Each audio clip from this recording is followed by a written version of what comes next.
Halo sahabat sehat, selamat jumpa kembali. Pada episode kali ini kita akan mengangkat topik aku dulu gemuk, kini bisa menurunkan berat badan. Ini suatu cerita yang menarik.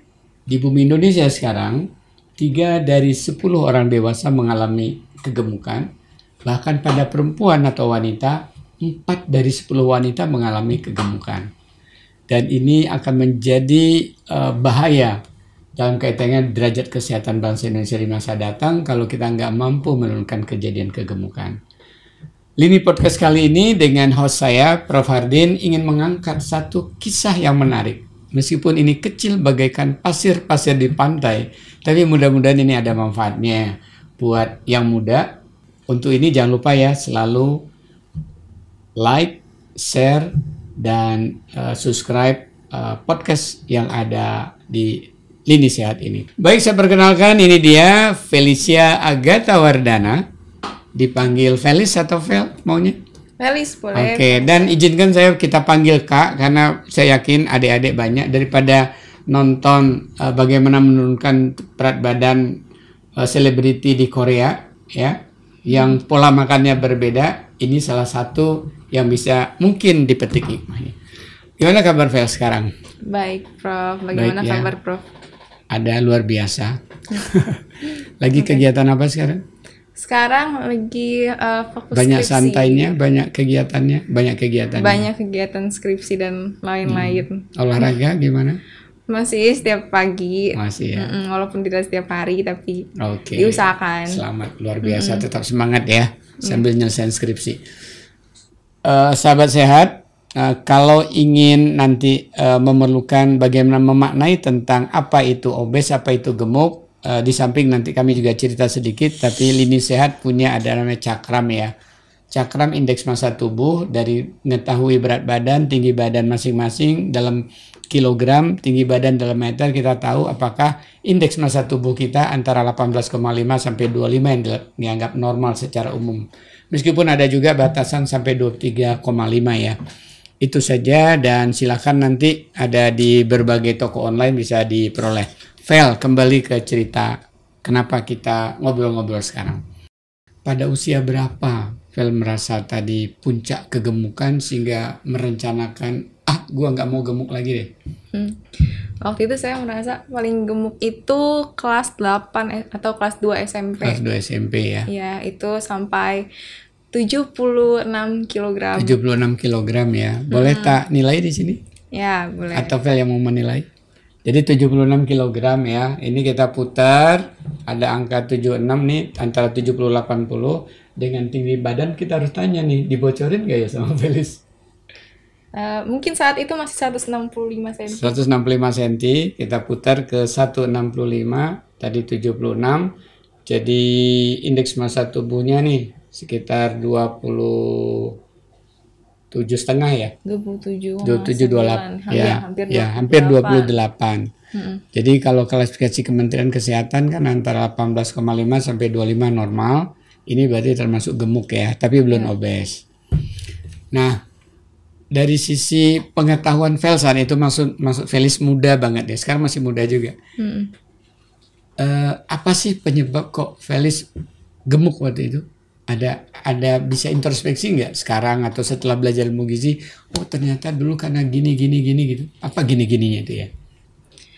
Yang pertama, saya berpikirnya dulu gemuk itu biasa ya, karena satu keluarga saya gemuk. Jadi saya anggapnya mungkin karena genetik seperti itu. Terus juga dipuji kalau misalnya badannya gede, sukses berarti sehat, ya. Dibilang sehat itu nggak apa gemuk, yang penting sehat gitu.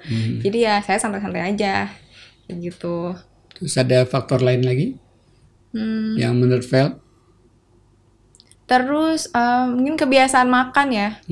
Kebiasaan makan seperti apa itu? Kebiasaan makan dari kecil di berlebih keluarga. Atau sekali-sekali tapi banyak atau gimana? Porsinya banyak, frekuensinya juga banyak. Wah, kedua-duanya. Jadi jumlah dan frekuensi. Kalau orang-orang biasanya makan 3 kali sehari. Kalau Vel waktu itu? Waktu itu bisa 4-5 kali 4 sehari. sampai 5 kali. Ya suka-suka saya lah pokoknya. Porsinya? Kalau dipiringkan Porsinya- penuh, setengah piring, 3/4 piring, 1 piring penuh.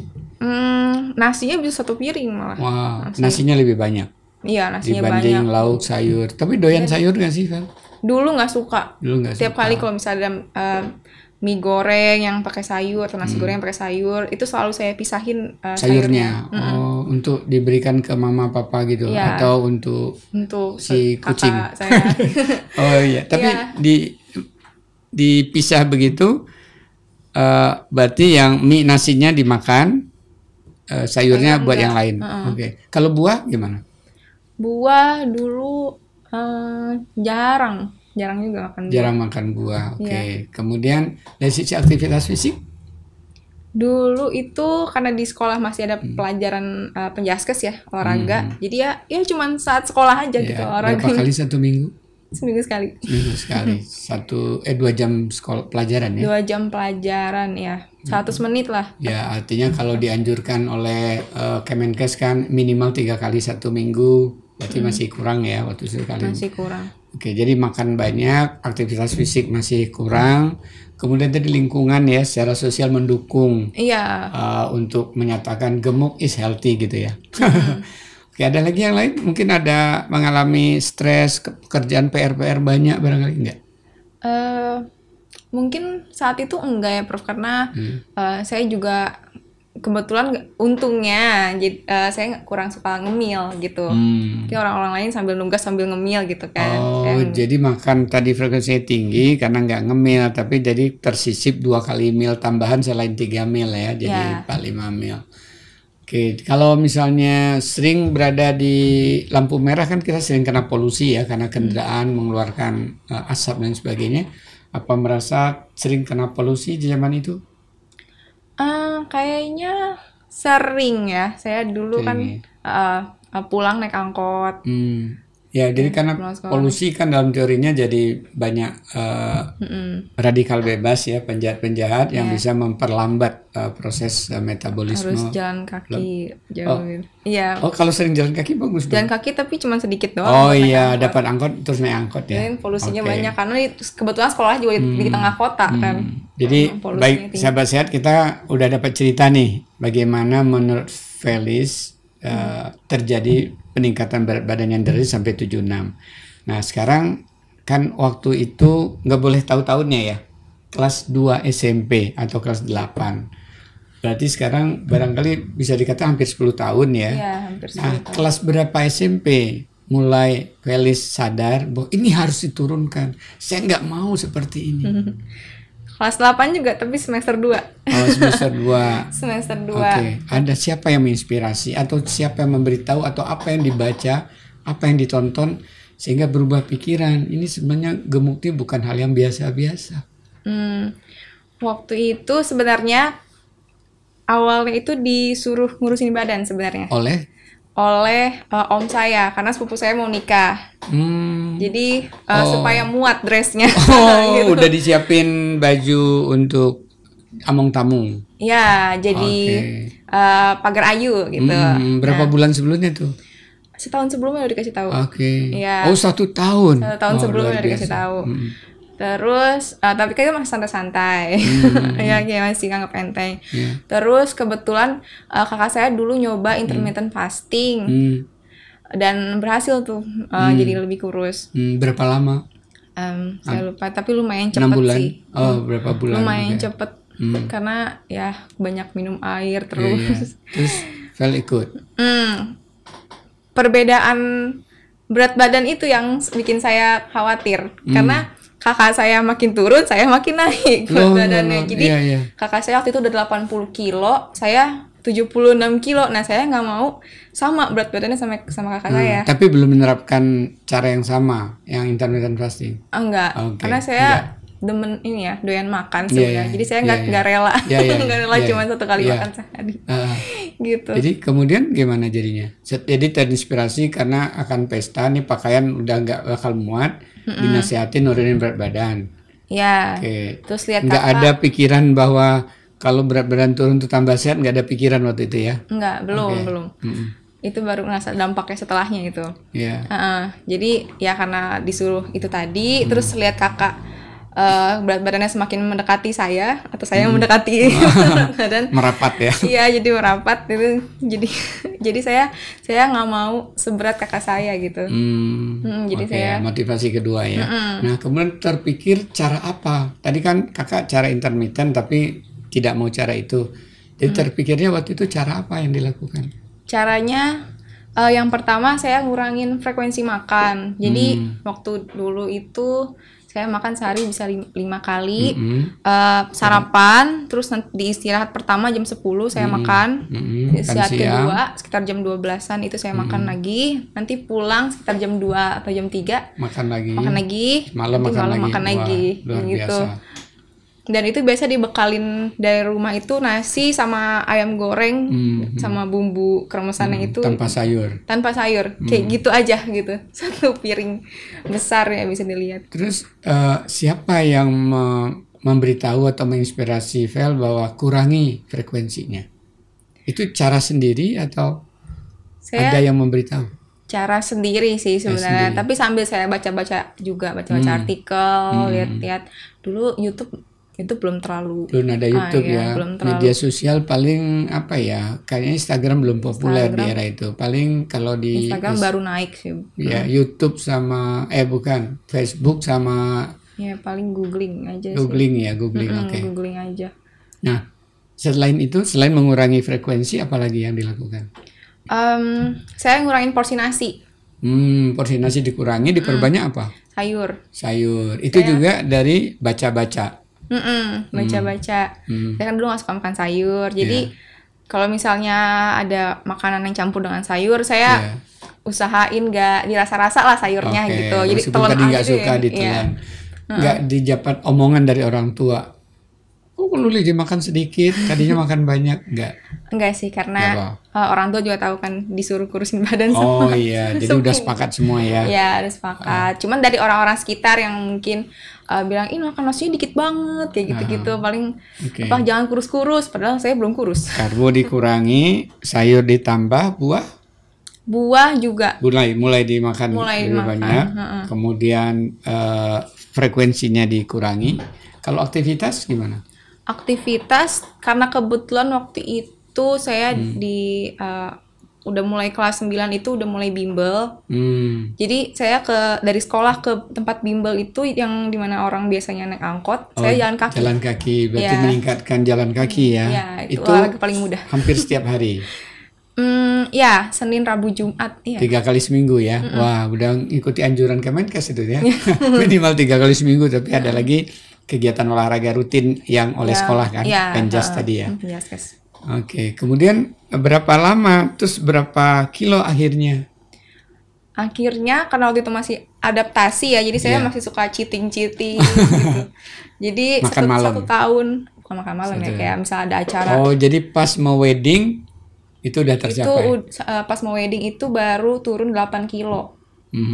Tapi dalam setahun itu saya... Berarti udah 68 ya? Tahun itu saya turun 10 kilo. 1 tahun 10 kilo, jadi tinggal 66.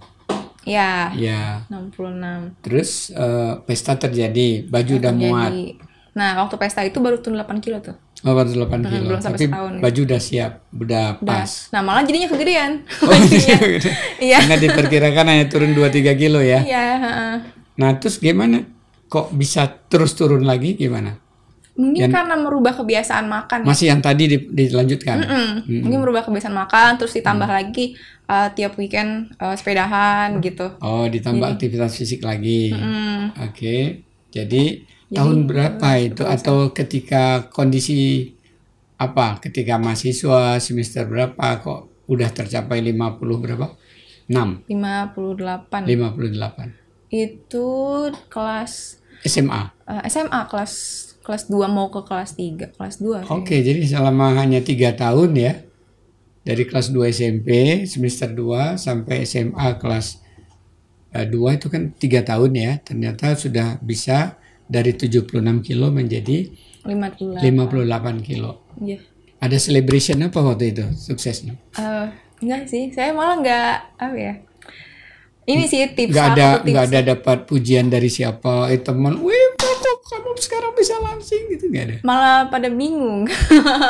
Malah dikira saya operasi plastik karena Oh iya, dikira. karena bentuk muka kan jadi berubah. Dulu kan bulat banget. Berkurang lemak-lemak di Apalagi wajah. saya SMP ke SMA kan pindah sekolah.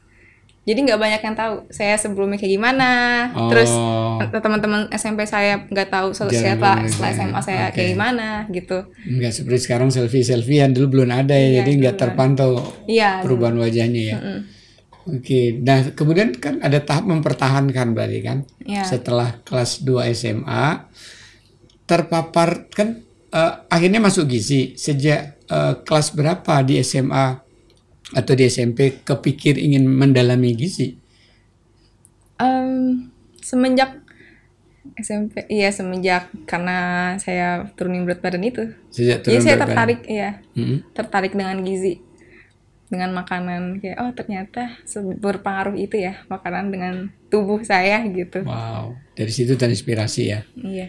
Nah, kalau dari sisi katakan kelas 2 SMA, kemudian sampai sekarang, ada masa turun naik nggak sih berat badan, Phil? Ada lah pasti. Ada. Iya, fluktuatif. Fluktuasinya sampai 2-3 kilo, 25 kilo, atau hanya 1 kilo plus minus? 2 sampai 3 kilo lah. Bisa sampai 3 kilo Iya, ya. sampai 3 kilo.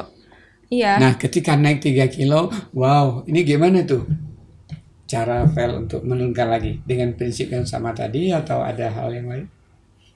Dengan prinsip yang sama sih masih. Ya, oke. Iya, karena saya mikirnya ya yang saya sebenarnya santai sih, karena udah dalam rentang yang ideal kan IMT-nya. Iya. Jadi kalau misalnya ada acara besar keluarga gitu, jadi saya nggak ada yang Oke, kayak jadi orang-orang gitu tadi- nggak boleh makan ini, nggak boleh makan itu gitu. 58 kilo tadi ya? Mm-mm. Dengan tinggi 100 166 sekarang. 166. Oke, ideal banget. 22,5 ya ini. Iya. Nah, Selamat dong. fluktuatif. Hah? Kadang iya, kadang sampai Ya, kadang goyang turun, sini, kadang kadang goyang kanan ya. 56, Oke. kadang naik ke Ya. 59. Ya, yang penting jangan lebih dari Iya. 65 kilogram lah ya. Karena sudah mempelajari IMT Ya. itu sih, jadi saya merasa kayak ya udah bawa santai aja gitu. Kalau Pokoknya misalnya di dalam range itu gitu ya. kalau misalnya naik jangan terlalu naik, jadi Antara udah 52 sampai 62 kilogram lah. masih di range yang aman gitu. Oke, dari pengalaman Vel, apa yang Vel bisa sarankan kepada adik-adik atau teman yang mungkin mengalami masalah-masalah yang sama dulu dan pengen mimpi-mimpinya juga menurunkan berat badan? Silakan. Mungkin jangan jangan mau sesuatu yang instan. Oke, karena proses ini aja tuh tadi hampir 3 tahun ya.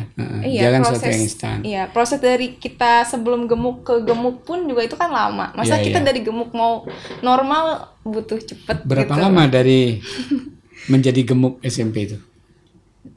Dari SD ya. 5 tahun, 10 dari tahun? SD udah dipupuk dari SD. Oh iya, 6 tambah 3, 9 tahun, hampir 10 tahun ya.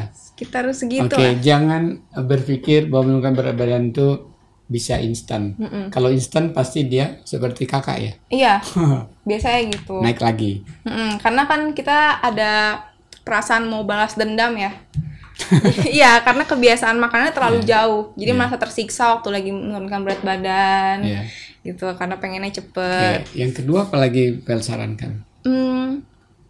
Harus benar-benar niat sih. Niat dan konsisten. Bahkan itu harusnya nomor 1 ya. Iya. Ya, niat dan konsisten. Niat dan konsisten. Karena orang biasanya pengen aja gitu. Iya. Pengen tapi baru seminggu, 2 minggu Iya. balik Karena lagi. niat itu dasar kita untuk disiplin ya. Ya. Kalau nggak punya niat, ya akhirnya nggak disiplin. Kadang niat juga kalau nggak konsisten goyah gitu. Ya, ya, ya. Jadi perlu niat, perlu konsisten. Ada lagi? Terus jangan sering-sering nimbang berat badan. Wah gitu. Iya, Oh, kenapa gitu? karena berat ini. Jadi komposisi tubuh kita kan nggak cuma lemak, ada otot, ada air. Nah, Siapa tahu misalnya hari ini kita timbang. bisa timbang bisa 60 kilo. Terus besok kita timbang lagi, kok naik 1 kilo? Padahal kita nimbangnya waktu kadar air Lagi kita minum banyak. lagi banyak. Ya maksudnya Jadi- sering-sering itu tidak tiap hari ya. Iya, Kalau jangan sekali tiap sebulan hari. wajar lah ya. Nah, iya malah Ya. dengan kita jarang nimbang itu, nggak sering-sering nimbang, malah lebih puas dengan hasilnya. Oke. Gitu. Jadi merasa berhasil gitu ya. Iya. Bisa 2-3 kilo bahkan 5 kilogram sekian Kayak bulan. gitu. Iya, jadi merasa lebih Oke. semangat. Hmm. Gitu. Ada lagi? Terus, ya jangan tergiur sama diet-diet yang Jangan tergiur aneh-aneh pada lah. diet-diet yang aneh. Oke. Iya, Kemudian aneh-aneh. kalau dari sisi aktivitas ada saran yang mana menurut Vel lebih berdampak? Cari olahraga yang disukain. Jangan lihat orang workout dengan olahraga yang ideal versi orang lain lah. Kita cari versi kita sendiri Tidak yang kita harus di suka. fitness center gitu ya. Mana yang disukai? Oke. Iya, sama jangan mager. Banyak yang malas mager. Ya, kalau misalnya ada orang Tapi umumnya sekarang orang mager ya, harus diimbangi dengan yang lain berarti ya aktivitasnya. ya mager tuh biasanya kayak males mau ke warung, misalnya disuruh sama mama pergi ke warung beli Wah, apa, ini motor. mager kan. Nggak apa-apa, itu dijalanin aja, hitung-hitung pahala. Iya. Jangan naik motor gitu ya. Sekalian buang kalori juga. Iya, iya, iya. Nah, itulah tadi sahabat sehat obrolan kita dengan Felicia Agatha Wardana, dipanggil Felis atau Vel, dari pengalaman pribadinya yang dulu waktu SMP pernah gemuk 76 kg, kemudian dalam waktu 3 tahun sampai SMA kelas 2 bisa mencapai 58 kg, kemudian berlanjut bisa termaintain sekarang meskipun ada fluktuasi, kadang-kadang nambah 1 kilo, 2 kilo, turun 1-2 kilo, 3 kilo. Ya, itu hal yang biasa, tapi sudah termaintain dalam normal dengan indeks massa tubuh sekitar 22 sampai 23. Apa yang bisa kita petik tadi dari yang disampaikan? Pentingnya kita disiplin, pentingnya kita konsisten di dalam melaksanakan apa yang kita ingin capai tadi dengan berbagai upaya tadi, pengaturan makanan, baik itu frekuensinya, kemudian jumlahnya, terutama karbohidrat, ditambah makanan berserat, sayur dan buah, ditingkatkan aktivitas fisiknya, kemudian lebih itu jangan selalu berpikir bahwa sesuatu itu bisa instan. Segala sesuatu perlu upaya, perlu waktu yang cukup, dan jangan terpengaruh dengan diet-diet ala-ala yang juga seringkali menjanjikan instan. Sekarang banyak ya nutrisionis dan dietitian di Indonesia yang bisa untuk dikonsul. Terima kasih banyak Vel, mudah-mudahan ini bermanfaat buat adik-adik semua, sahabat-sahabat semua yang ingin ya mengambil keterangan. Kalau memang tadi gemuknya karena faktor makanan dan kurang aktivitas fisik, ini salah satunya. Please disiplin. Salah satu dari sekian banyak tips yang disampaikan oleh Felicia tadi. Sampai jumpa lagi. Dadah. Terima kasih sudah menonton. Jangan lupa like, comment, share, dan subscribe ya.